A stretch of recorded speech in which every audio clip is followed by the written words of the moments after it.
నీ దేహాన్ని జాగ్రత్తగా కాపాడుకో. నువ్వేం వింటున్నావో, ఏం చూస్తున్నావో, ఏం మాట్లాడుతున్నావో, వీటన్నిటి విషయమే ఒకరోజు దేవుడికి లెక్క చెప్పాలి. దేవునికి లెక్క చెప్పాలి. దేవుడు అక్కడ ఉన్నాడు, నన్ను చూస్తున్నాడు. దేవుడు అక్కడ ఉన్నాడు, నేనేం విత్తుతున్నాను అది కోస్తాను.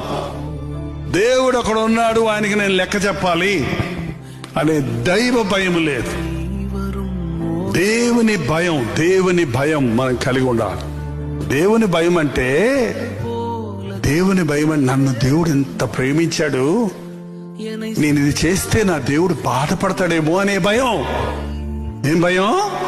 నా కోసం ప్రాణమిచ్చిన ప్రభువుని నేను దుఃఖపరిస్తే ఆయన బాధపడతాడేమో, ఆయన్ని బాధ పెట్టేవాడిని అవుతానేమోననే భయంతో మనం పాపం చేయకుండా ఉంటాం.